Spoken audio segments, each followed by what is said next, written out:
আসসালামু আলাইকুম। হেকায়েতে সাহাবা হইতে পড়া হইতেছে মুতা যুদ্ধের ঘটনা। 11 হুজুর আকরাম সাল্লাল্লাহু বিভিন্ন দেশে রাজা বাদশাহদের নিকট ইসলাম গ্রহণের জন্য দাওয়াতনামা পাঠাইতেন।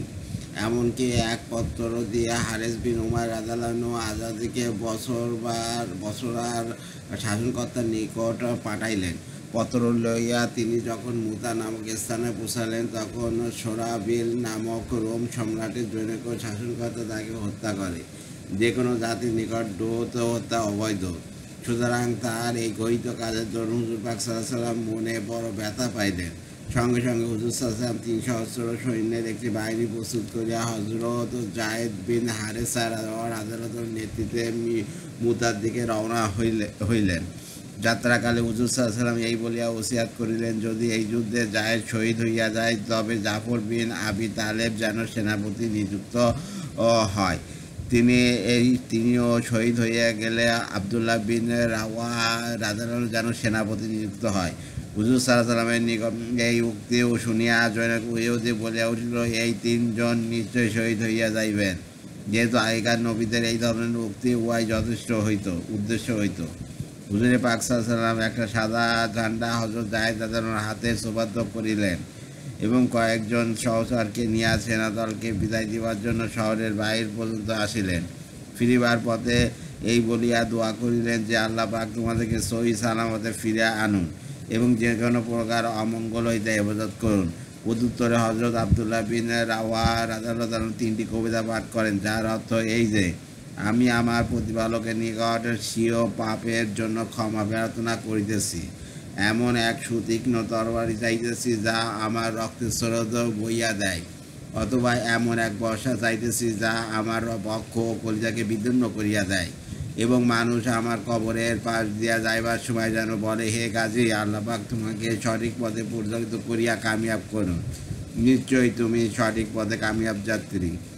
অতএব তারা রওনা হইলেন। ওইদিকে মুসলিম বাহিনীর অভিযানের কথা সোরাবিলেরও অজানা ছিল না। তাই সে 1,00,000 সৈন্যের এক বিরাট বাহিনী লইয়া যুদ্ধের জন্য প্রস্তুত হইল। কিছু দূর অগ্রসর হইয়া মুসলমানেরা জানিতে পারিলেন যে স্বয়ং রোমান সম্রাট হেরাক্লিয়াস আরও 1,00,000 খ্রিস্টান সৈন্য নিয়ে অগ্রসর হইতেছে। এই সংবাদ জানিতে পারিয়া মুসলমানগণ একটু চিন্তিত হইয়া পড়িলেন যে এত বড় বিরাট বাহিনীর সহিত যুদ্ধে লিপ্ত হইবে না ঘটনা সম্পর্কে নবী করিম সাল্লাল্লাহু আলাইহি ওয়াসাল্লামকে অবহিত করা যাইবে। তখন আবদুল্লাহ বিন রাওয়া রাদিয়াল্লাহু তেজদীপ্ত কণ্ঠে এক উত্তেজনাপূর্ণ ভাষণ এই বলিয়া দেন যে, ওহে বীর মুজাহিদগণ, তোমরা কিসের চিন্তা ভীত হইয়া পড়িয়াছ? একমাত্র শহীদ হওয়ার উদ্দেশ্যেই তো আমরা রাস্তায় বাইর হইয়াছি। আমরা মুসলিম জাতি কখনো বাহুবল বা সংখ্যাধিক্যের ওপর নির্ভর করিয়া যুদ্ধ করি না। আমরা শুধু ধর্মের খাতিরে যুদ্ধ করি, যার দ্বারা আল্লাহ পাক আমাদেরকে সম্মানিত করিয়াছেন। বন্ধুগণ, সম্মুখে অগ্রসর হও। 2 কামিয়াবির একটি আমাদের জন্য অবধারিত, হয় জয়লাভ করিব, না হয় শাহাদাত বরণ করিব। তার অনলবর্ষী বক্তৃতা শ্রবণ করিয়া মুসলমানগণ বিপুল উৎসাহ উদ্দীপনার সম্মুখে অগ্রসর হইল ও মোতার পোষাবার সাথে সাথে যুদ্ধ আরম্ভ হইয়া গেল। হযরত যায়েদ রাদিয়াল্লাহু ঝান্ডা হাতে রণক্ষেত্রে অবতীর্ণ হইলেন। উভয় পক্ষে তুমুল যুদ্ধ শুরু হইয়া গেল। খ্রিস্টান সেনাপতির ভাই নিহত হইল ও স্বয়ং সেনাপতি পলায়ন করে একটি দুর্গে আশ্রয় লইল ও সম্রাটের নিকট সাহায্যের জন্য লোক পাঠাইল। রোমান সম্রাট অতিরিক্ত 2,00,000 সৈন্য পাঠাইয়া দিল। আবার ভীষণ যুদ্ধ আরম্ভ হইয়া গেল। হযরত যায়েদ রাদিয়াল্লাহু শাহাদাত বরণ করেন ও হযরত জাফর রাদিয়াল্লাহু পতাকা হাতে নিয়ে বীর বিক্রমে যুদ্ধ করিতে লাগিলেন। নিজের ঘোড়ার পা নিজেই কাটিয়া দিলেন যেন পালাইবার আর সুযোগ না থাকে। তখন তিনি কয়েকটি কবিতা পড়িয়াছিলেন, যার অর্থ এই যে, এ লোক সকল, জান্নাত কতই না সুন্দর, উহার নিকটবর্তী হাওয়া কতই না উত্তম, জান্নাতের পানি কত নাই ঠান্ডা, রোমবাসীদের শাস্তি ভোগ করিবার সময় আসিয়াছে এবং উহা আমার উপরেই বতলাইয়া আছে। বয়াত পড়িতে পড়িতে তিনি তরবারির হাতে অগণিত কাফের সেনার ভিতর ঢুকিয়া পড়েন। সেনাপতি হিসাবে তার হাতে ঝান্ডা ছিল। কাফেরগণ তার ডান হাত কাটিয়া দেয়। তৎক্ষণাৎ তিনি বাম হাতে উহা সামলাইয়া লন। আবার বাম হাত কাটিয়া দেয়। তখন উভয় বাহুবল দ্বারা চাপিয়া মুখে কামড়াইয়া ধরিলেন। এমন অবস্থায় পশ্চাৎ দিক হইতে শত্রুর আঘাতে তাহার দেহে বিদ্যুৎখণ্ডিত হইয়া মাটিতে পড়িয়া যায়। সেই সময় তাহার বয়স ছিল 33 বছর মাত্র।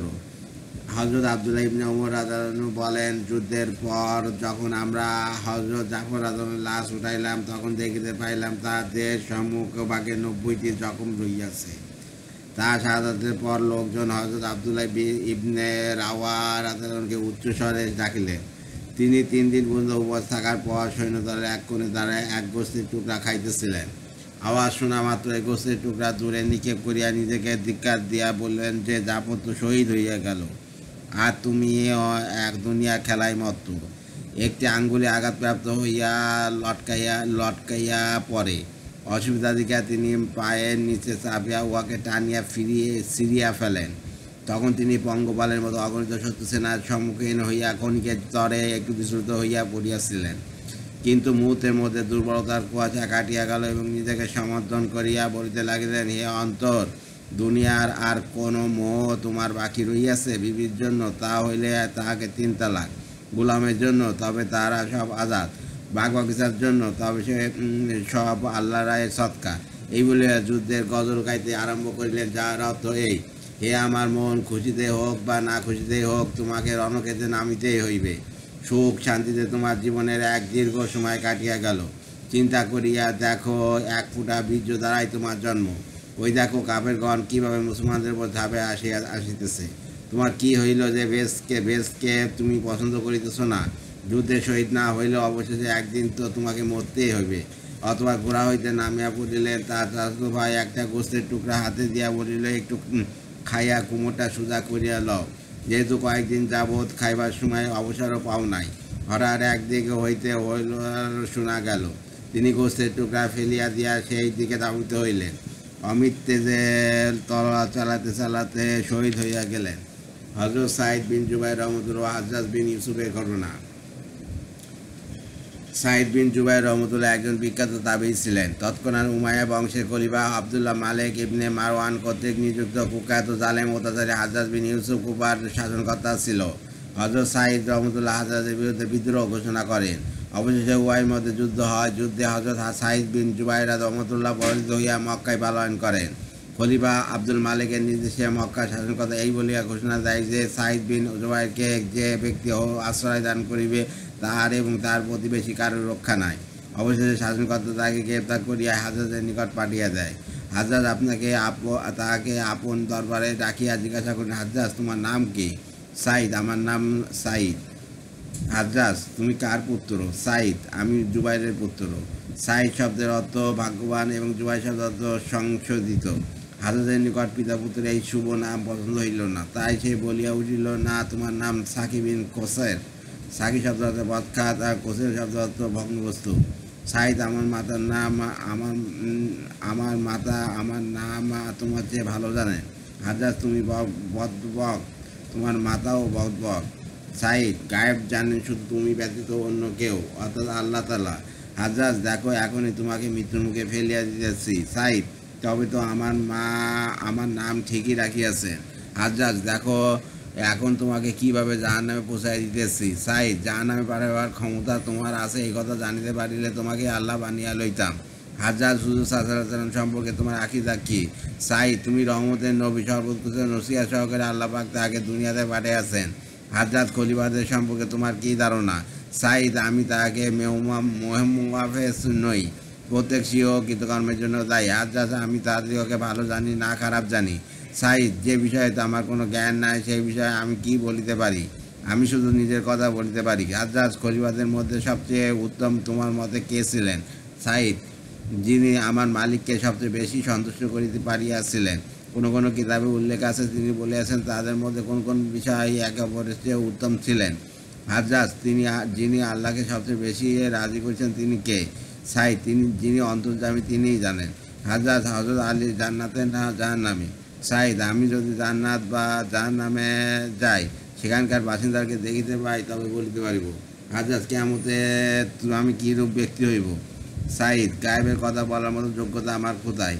হাজ্জাজ, তুমি আমার নিকট সত্য কথা বলিতে চাও না? সাঈদ, আমি মিথ্যাও বলি না। হাজ্জাজ, তুমি কখনো হাসিতেছ না কেন? সাঈদ, হাসিবার মতো জিনিস তো দেখি না। তদুপরি ওই ব্যক্তি কি করিয়া হাসিতে পারে যে মাটির দ্বারা তৈরি, আবার কিয়ামতের দিন আল্লাহর দরবারে হাজির হইতে হইবে? দুনিয়ার বুকে দিবারাত্রি ফিতনা ফাসাদে লিপ্ত রহিয়াছে। হাজরাত আমি তো হাসিয়া থাকি। সাইদ আল্লাহ পাক বিভিন্ন প্রকৃতি দিয়ে আমাদেরকে তৈরি করিয়াছেন। হাজরাত আমি তোমাকে কতল করিব। সাইদ আমার মৃত্যুর কারণ সৃষ্টিকর্তা অনেক আগেই লিখে রাখিয়াছেন। হাজরাত আমি আল্লাহর নিকট তোমার চেয়ে অধিক প্রিয়।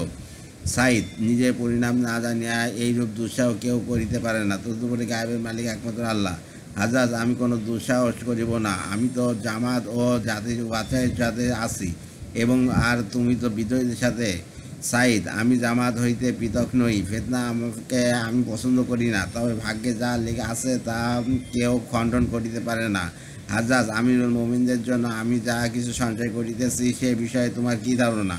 সাইদ কি সঞ্চয় করিয়াছ তা আমি জানি না। হাজরাতের আদেশ অনুসারে কতগুলো স্বর্ণ রৌপ্য ও কাপড় হাজির করা হইলে হযরত সাইদ রহমতুল্লাহ বলেন, হ্যাঁ এই সবই উত্তম যদি সত্য অনুযায়ী হয়।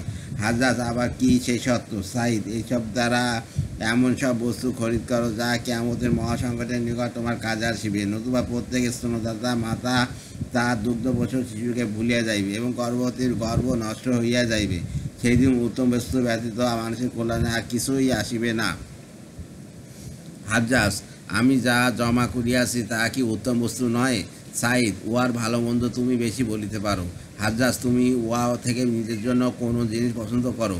সাইদ আমি শুধু ওই জিনিস পছন্দ করি যা আল্লাহ পাক পছন্দ করেন। হাজরাত তোমার জন্য ধ্বংস অনিবার্য। সাইদ ধ্বংস ওই ব্যক্তির জন্য যাকে জান্নাত হইতে হটাইয়া জাহান্নামে নিক্ষেপ করা হইবে। হাজরাত রুরুকণ্ঠে বলো দেখি তোমাকে কিভাবে হত্যা করিব। সাইদ যেভাবে তুমি মারিতে চাও।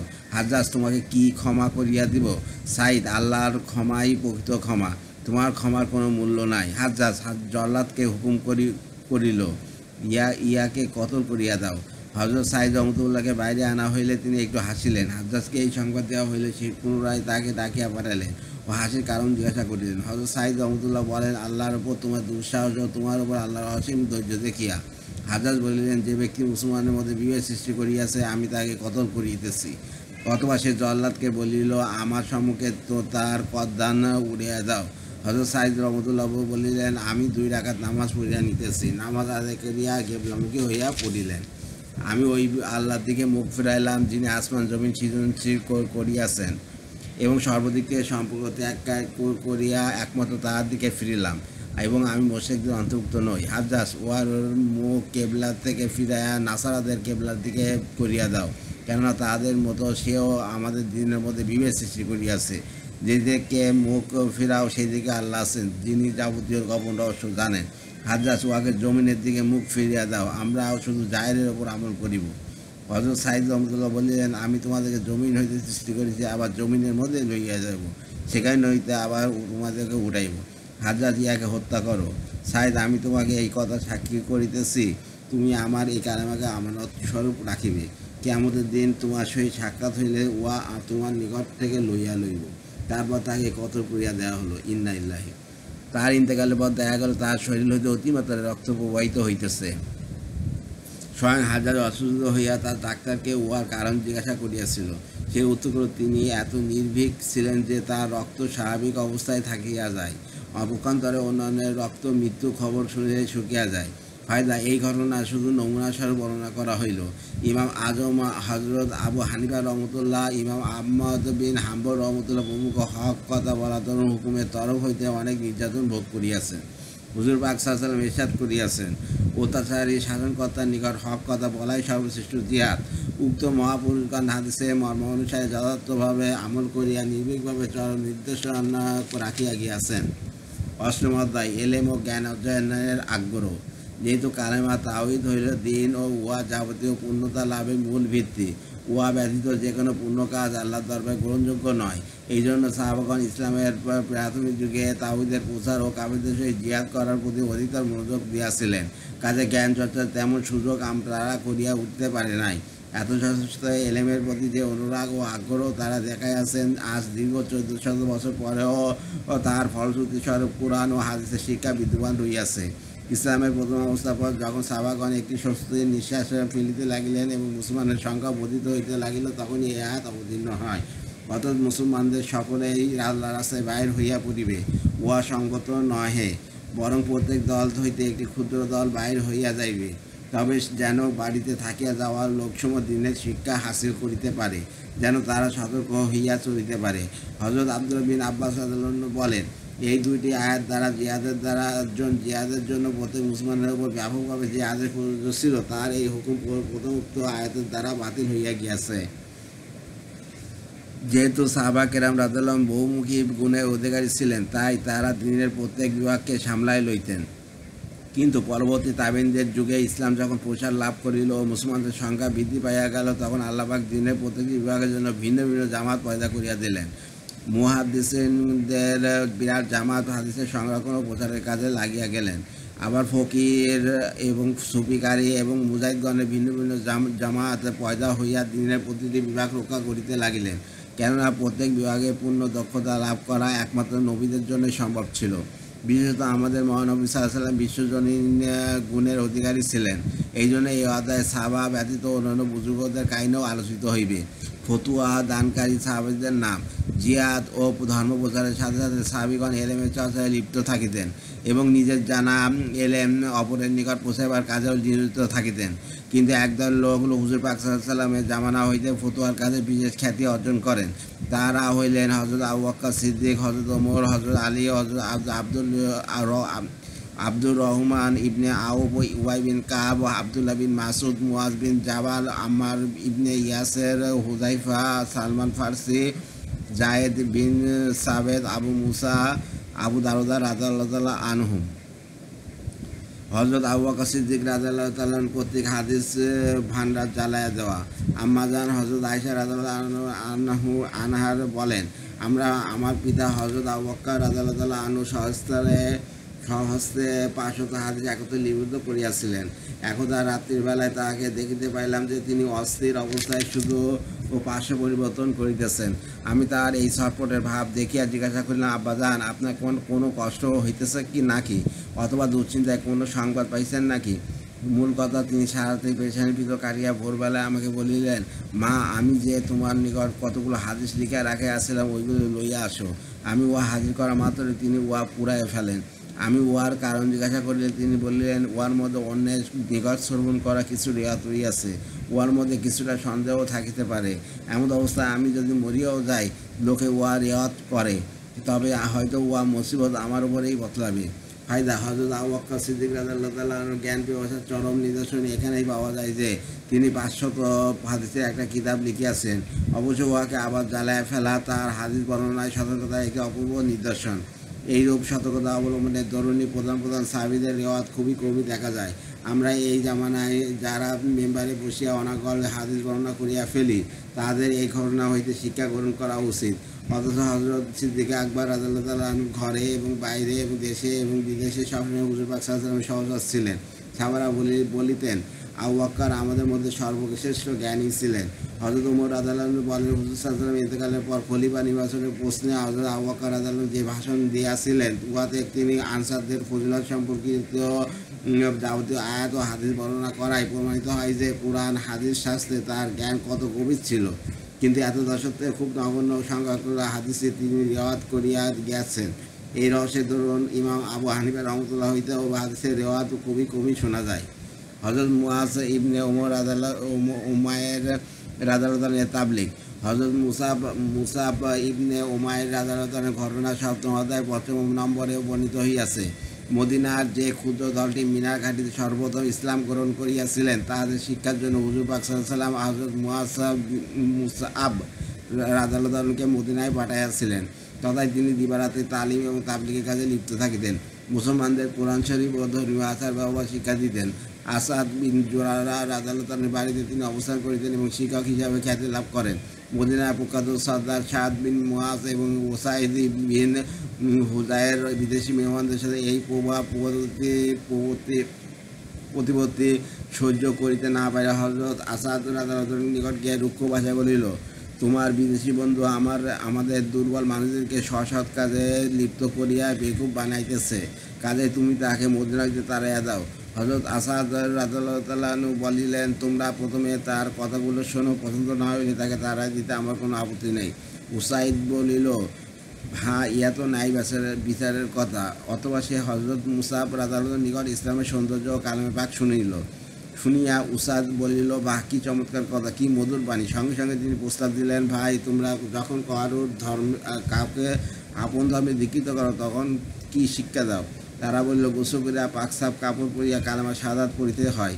হযরত উসাইদ রাদিয়াল্লাহু তখনই ওইসব কাজ করে ইসলাম ধর্মে দীক্ষিত হন। তারপর তিনি সাইদের নিকট গমন করিয়া যাবতীয় ঘটনা বর্ণনা করিলে হযরত সাদও ইসলাম গ্রহণ করিয়া আপন ব্রত বনি আসালের নিকট গিয়া বলিলেন, আচ্ছা বলো দেখি, আমি তোমাদের নিকট কিরূপ ব্যক্তি? সকলে এক বাক্যে বলিয়া উঠিল, আপনি আমাদের মধ্যে সর্বোত্তম এবং সর্বশ্রেষ্ঠ ব্যক্তি। হযরত সাদ রাদিয়াল্লাহু তাআলা বলিলেন, তবে শোনো, তোমাদের সঙ্গে আমার সালাম কালাম উঠা বসা হারাম, যদি তোমরা ইসলাম ধর্ম গ্রহণ না করো। তার এই বক্তব্যে বনি আসালের সমস্ত স্ত্রী পুরুষ মুসলমান হইয়া গেলেন। এবার হযরত মুসাব রাদিয়াল্লাহু তাআলা তাদের সকলেই ধর্মকর্ম শিক্ষা দিতে আরম্ভ করিলেন। ফায়দা: সাহাবায়ে কেরামের এই নীতি ছিল যে যিনি ইসলাম গ্রহণ করিতেন তিনি একজন পৃথক মুবাল্লিগে পরিণত হইতেন এবং যাই তিনি শিক্ষা করিতেন তাই অপর ভাইকে শিক্ষা দেওয়া তার পবিত্র কর্তব্য মনে করিতেন। ক্ষেত খামার, ব্যবসা বাণিজ্য বা চাকরি কিছুই তাদেরকে এই কাজ হইতে বিরত রাখিতে পারিত না। হযরত উবাই বিন কাব রাদিয়াল্লাহু তাআলার শিক্ষকতা: হযরত উবাই বিন কাব রাদিয়াল্লাহু তাআলা একজন প্রসিদ্ধ সাহাবী এবং খ্যাতনামাকারী ছিলেন। ইসলাম গ্রহণের পূর্বে তিনি লেখাপড়া জানিতেন, তৎকালীন লেখার চর্চার খুব কমই ছিল, কিন্তু তিনি উহা জানিতেন বিধায় হুজুর সাল্লাল্লাহু আলাইহি ওয়াসাল্লামের দরবারে থাকিয়া ওই লেখার কাজ তাহার উপর সৌভাগ্য ছিল। এলমে কোরআনে তিনি সুপণ্ডিত ছিলেন। হুজুর পাক সাল্লাল্লাহু আলাইহি ওয়াসাল্লামের জীবদ্দশায় তিনি কোরআনে হাফিজ করেন এবং প্রতি 8 দিনে তাহাজ্জুদের নামাজে কোরআন শরীফ খতম করিতেন। একদিন প্রিয় নবী সাল্লাল্লাহু আলাইহি ওয়াসাল্লাম বলেন, কাব, তোমার থেকে কোরআন শরীফ শুনিবার জন্য আল্লাহ পাক আমাকে নির্দেশ দিয়াছেন। তিনি আরজ করিলেন, তবে কি আল্লাহ পাক আমার নাম লইয়া বলিয়াছেন? উহা শ্রবণ করিয়া তিনি আনন্দে আত্মহারা হইয়া কাঁদিতে আরম্ভ করিলেন। আমার আলোচনা আমার চেয়ে উত্তম, যেহেতু উহা বন্ধুর মজলিসে হইয়া থাকে। জুনদুব ইবনে আবদুল্লাহ রাদিয়াল্লাহু আনহু বলেন, আমি এলেম শিক্ষা করার জন্য মদিনা শরীফ গমন করি। সেখানে গিয়া দেখিতে পাই যে কয়েকজন ওস্তাদ ভিন্ন ভিন্ন হালকায় ছাত্রদের শিক্ষাদান করিতেছেন। আমি ওইসব হালকা ঘুরিয়া ফিরিয়া দেখিতে দেখিতে অবশেষে একটি হালকার নিকট গিয়া দেখিতে পাইলাম একজন বুজুর্গ মুসাফিরের বেশ মাত্র 2খানা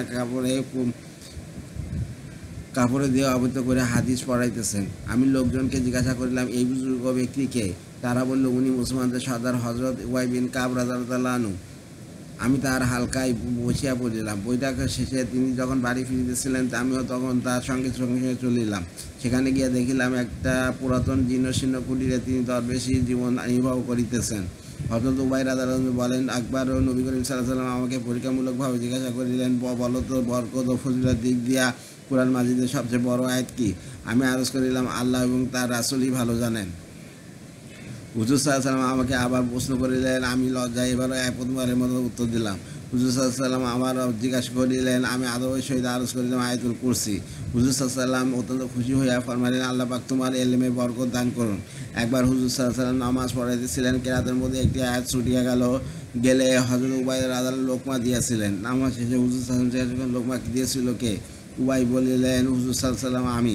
হুজুর সাল্লাল্লাহু আলাইহি ওয়াসাল্লাম বললেন, আমারও ধারণা হয়েছিল একমাত্র তুমি বলিয়া থাকিবে। মুসনাদে আহমদ। হযরত হুযায়ফা রাদিয়াল্লাহু আনহু ফিতনা সম্পর্কে জ্ঞান। বিখ্যাত সাহাবী হযরত হুযায়ফা রাদিয়াল্লাহু আনহু হুজুর পাক সাল্লাল্লাহু আলাইহি ওয়াসাল্লামের অন্যতম রহস্যবিদ সাহাবী হিসেবে খ্যাতি লাভ করেন। হুজুর সাল্লাল্লাহু আলাইহি ওয়াসাল্লাম তাকে মুনাফিকদের পরিচয় ও যাবতীয় ফিতনা ফাসাদের রহস্যগুলি বর্ণনা করিয়া দিয়াছিলেন। কথিত আছে, একবার নবী করিম সাল্লাল্লাহু আলাইহি ওয়াসাল্লাম তাঁর নিকট কিয়ামত পর্যন্ত যত ফিতনা ফাসাদ ও গোলযোগ সংঘটিত হইয়াছে সব কয়টি ধারাবাহিকভাবে বর্ণনা করিয়াছেন। এমনকি 300 ব্যক্তির দ্বারা সংঘটিত গোলযোগের যে কে নায়ক হইবে তার নাম, ধাম, পিতামাতার নাম এবং বংশ পরিচয় পর্যন্ত বাতলাইয়াছেন। হুযায়ফা রাদিয়াল্লাহু আনহু বলিতেন, মানুষ হুজুর পাক সাল্লাল্লাহু আলাইহি ওয়াসাল্লামের নিকট ভালো ভালো বিষয়াদি সম্পর্কে জিজ্ঞাসা করিতেন, আর আমি অশুভ বিষয়াদি সম্পর্কে জিজ্ঞাসা করিতাম যেন উহা হইতে বাঁচিয়া থাকিতে পারি।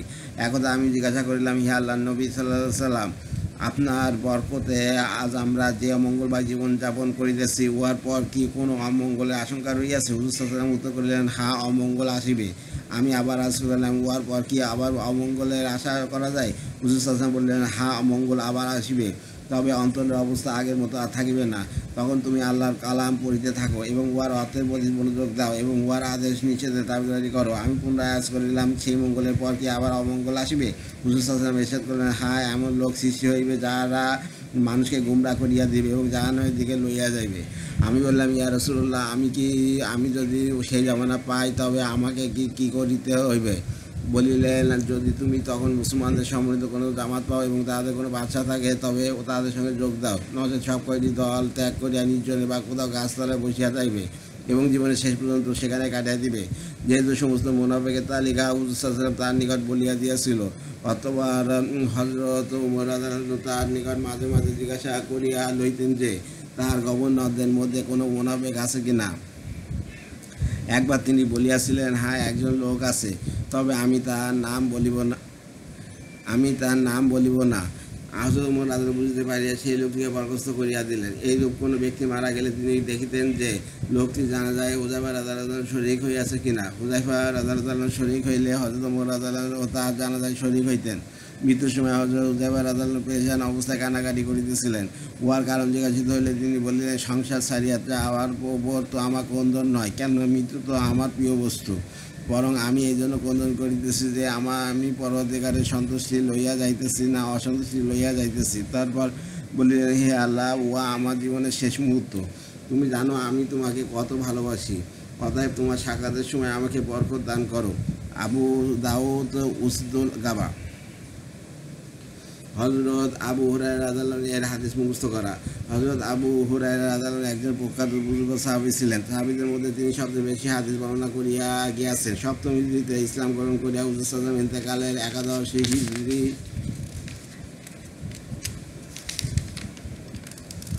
11 হিজরি পর্যন্ত অনধিক 4 বছরের মধ্যে তিনি এত অধিক হাদিস কেমন করিয়া রিওয়ায়াত করেন। স্বয়ং আবু হুরায়রা রাদিয়াল্লাহু আনহু উহার উত্তর এইভাবে দিয়েছেন যে, আমার মুহাজির ভাইগণ ব্যবসা বাণিজ্যে লিপ্ত থাকায় হাওয়াজারে আসা যাওয়া করিতেন, আনসার ভাইগণ ক্ষেত কামারে কাজে ব্যস্ত থাকিতেন, কিন্তু আবু হুরায়রা ছিলেন আসহাবে সুফফার অন্তর্ভুক্ত একজন মিসকিন। হুজুর পাক সাল্লাল্লাহু আলাইহি ওয়াসাল্লাম এর তরফ হইতে যা কিছু মিলিত তাহার উপর সবর করিয়াই সে দরবারে পড়িয়া থাকিত। অতএব আনসার মুহাজির ভাইদের যা শুনিবার সুযোগ হইত না, আমি ওইসব শুনিয়া মুখস্থ করিয়া লইতাম। একবার আমি নবীজি সাল্লাল্লাহু আলাইহি ওয়াসাল্লামকে আমার স্মরণশক্তিহীনতার অভিযোগ করিলাম। হুজুর সাল্লাল্লাহু আলাইহি ওয়াসাল্লাম ইরশাদ করলেন, চাদর বিছাও। আমি চাদর বিছাইলাম। অতঃপর হুজুর সাল্লাল্লাহু আলাইহি ওয়াসাল্লাম 2 হাতের ইশারায় উহাতে কি যেন রাখিলেন, ফরমাইলেন, চাদর জড়াইয়া লও। আমি উহা বুকে জড়াইয়া লইলাম। উহার পর হইতে আর আমি কিছু বলি নাই। বুখারী। ফায়দা: আসহাবে সুফফার ওই সমস্ত সাহাবীকে বলা হয় যারা হুজুর পাক সাল্লাল্লাহু আলাইহি ওয়াসাল্লাম দরবারে পড়িয়া থাকেন। তাদের জীবিকা কোনো ব্যবস্থা না থাকাতে তারা হুজুর সাল্লাল্লাহু আলাইহি ওয়াসাল্লাম এমন রূপে গণ্য হইতেন। হুজুর সাল্লাল্লাহু আলাইহি ওয়াসাল্লামের খেদমতে যা কিছু হাতিয়াত বা আসিত, উহা দ্বারাই তাদের জীবিকা নির্বাহ হইত। আবু হুরায়রা রাদিয়াল্লাহু আনহু তাদের মধ্যে একজন ছিলেন। কোনো কোনো সময় কয়েক বেলা উপবাসী হইয়া ক্ষুধার তাড়নায় পাগলের মতো হইয়া পড়িয়া থাকিতেন। তা সত্ত্বেও সর্বক্ষণ বেশি বেশি করে হাদিস মুখস্থ করায় লিপ্ত থাকিতেন। অতএব কারণে এই আজ অধিক সংখ্যক হাদিস তার নিকট হইতে আমরা শুনিতে পাই। ইবনে জৌজি রহমতুল্লাহ তালকি নামক গ্রন্থে হযরত হুযায়ফা রাদিয়াল্লাহু আনহু এর রিওয়ায়াত 5354 বর্ণনা করিয়াছেন। একদিন জানাজা সংক্রান্ত একটি হাদিস বর্ণনা করেন যে ব্যক্তি জানাজার নামাজ পড়িয়া আসিল, সে 1 কিরাত সওয়াব লাভ করিল, আর যে ব্যক্তি জানাজার পর দাফন কাফনেও শরীক হইল, সে 2 কিরাত সওয়াব পাইল। 1 কিরাত হইল উহুদ পাহাড় পরিমাণ। উহাতে কিছুটা সন্দেহ প্রকাশ করিয়া আব্দুল্লাহ বিন ওমর রাদিয়াল্লাহু আনহু বলিলেন, আবু হুরায়রা রাদিয়াল্লাহু আনহু সাবধান হাদিস বলিও। এই কথা শুনিয়া রাগান্বিত হইয়া তিনি সুজা মা আয়েশা রাদিয়াল্লাহু আনহার নিকট গিয়া বলিলেন, আমি আপনাকে কসম দিয়া বলিতেছি যে আপনি কিরাত সম্পর্কে হাদিস হুজুর পাক সাল্লাল্লাহু আলাইহি ওয়াসাল্লামের মুখে শুনিয়াছেন কি? মা আয়েশা রাদিয়াল্লাহু আনহা বলিলেন, হ্যাঁ, শুনিয়াছি। তখন আবু হুরায়রা রাদিয়াল্লাহু আনহু বলিলেন, হুজুর পাক সাল্লাল্লাহু আলাইহি ওয়াসাল্লামের জামানায় আমার না বাগানে গাছ লাগাবার কাজ ছিল, না বাজারে ক্রয় বিক্রয় করার কাজ ছিল। আমার তো কাজ ছিল নবীজির দরবারে পড়িয়া থাকা, কিছু পাইলে খাওয়া এবং কিছু শুনিলে মুখস্থ করিয়া ফেলা।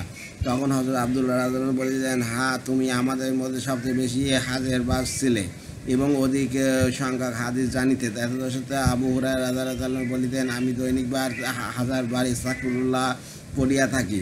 তার নিকট 1000 গিরওয়ার রশি ছিল। উহাতে 1000 বার সুবহানাল্লাহ না পড়িয়া তিনি রাতে ঘুমাইতেন না। মুসাইলামার হত্যা ও কোরআন একত্রিত করার ঘটনা। হুজুর পাক সাল্লাল্লাহু আলাইহি ওয়াসাল্লাম জীবিত থাকিতে মুসাইলামাতুল কাযাব নবুয়তের দাবি করিয়াছিল। হুজুর সাল্লাল্লাহু আলাইহি ওয়াসাল্লাম ইন্তেকালের পর আরবের কিছু সংখ্যক ঈমানওয়ালা গ্রন্থ ইসলাম পরিত্যাগ করিয়া আবার কাফের হইয়া গিয়াছিল। উহাতে মুসাইলামার প্রভাব আরও বাড়িয়া গেল। হযরত আবু বকর সিদ্দিক রাদিয়াল্লাহু খলিফা হইয়া তার বিরুদ্ধে যুদ্ধ ঘোষণা করিলেন। আল্লাহ পাক ইসলামকে জয়যুক্ত করিলেন এবং মুসাইলামায় নিহত হইল। এই যুদ্ধে সাহাবাদের মধ্যে অধিকাংশ হাফেজে কোরআন শহীদ হইয়া গেলেন। উহাতে হযরত ওমর রাদিয়াল্লাহু বিচলিত হইয়া হযরত আবু বকর রাদিয়াল্লাহু তাআলার খেদমতে গেলেন এবং বলিলেন, এইভাবে আরও দুই একটা যুদ্ধ সংঘটিত হইলে কোরআন পাকের অনেক অংশ ধ্বংস হইয়া যাইবার সম্ভাবনা রইয়াছে। কাজে এখন এই কোরআন মাজিদকে এক জায়গায় একত্রিত করিয়া সংগৃহীত রাখা করা উচিত।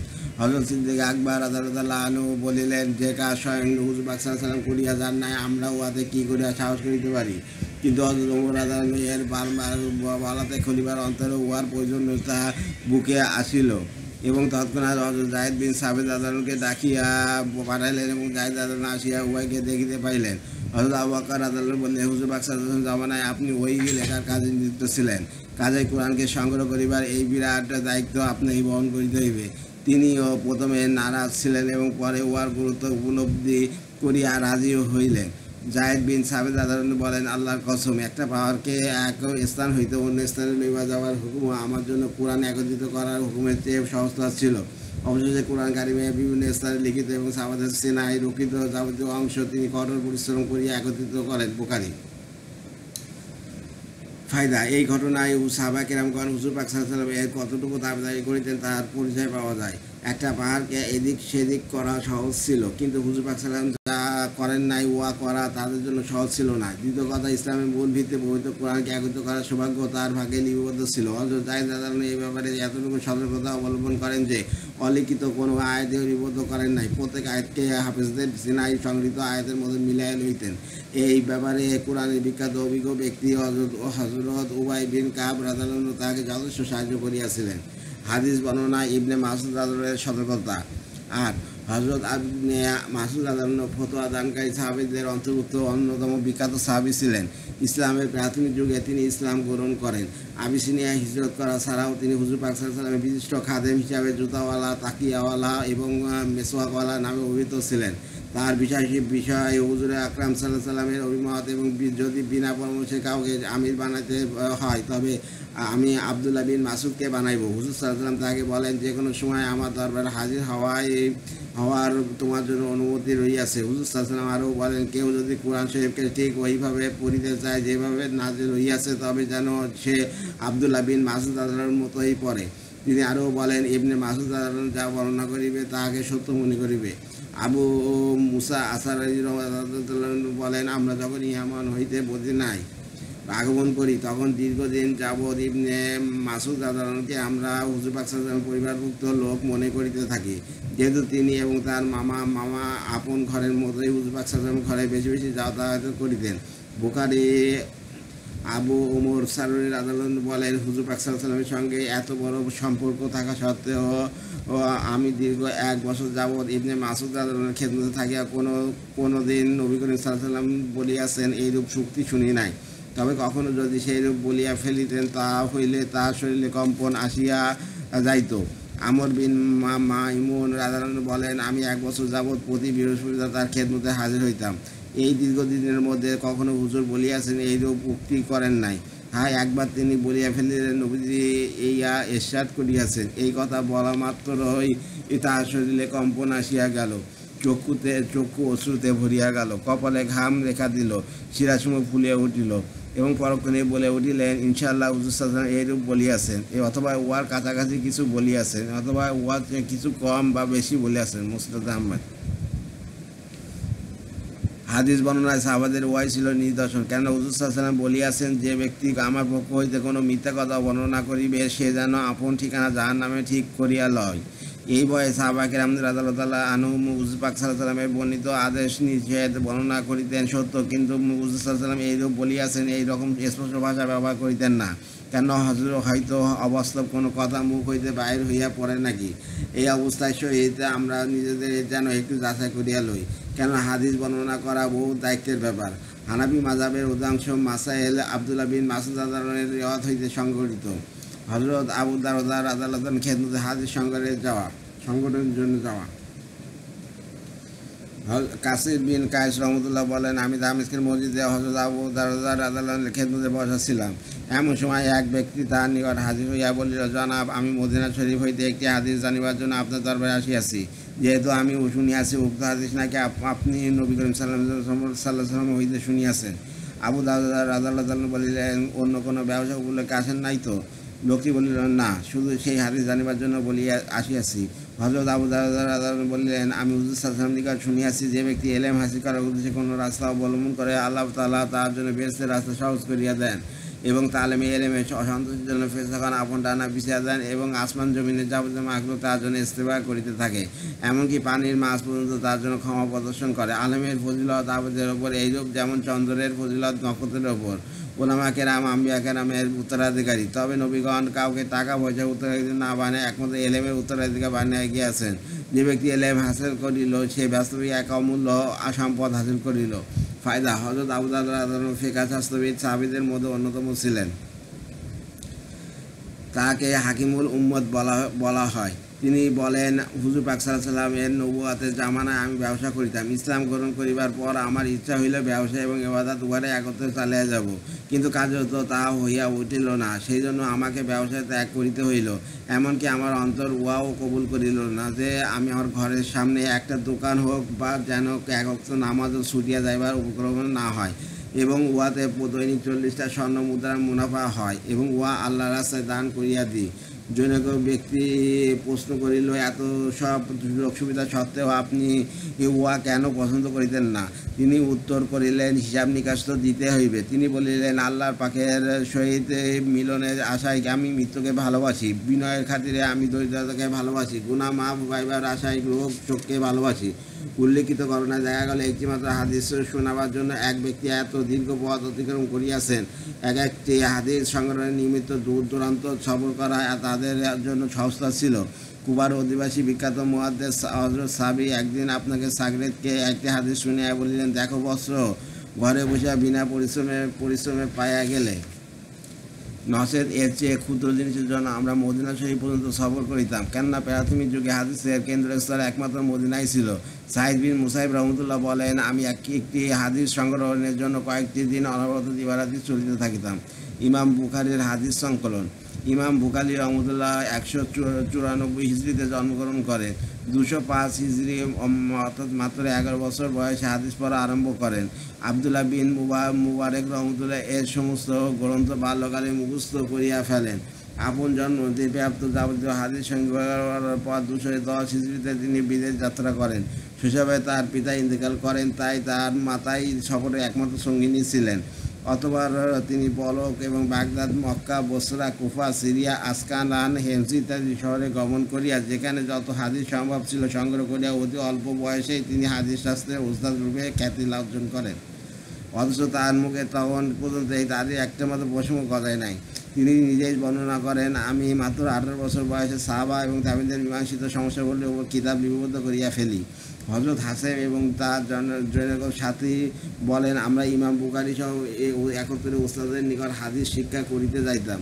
আমরা হাদিস সময় লিপিবদ্ধ করিতাম, কিন্তু বুখারী খালি হাতে ফিরে আসিতেন।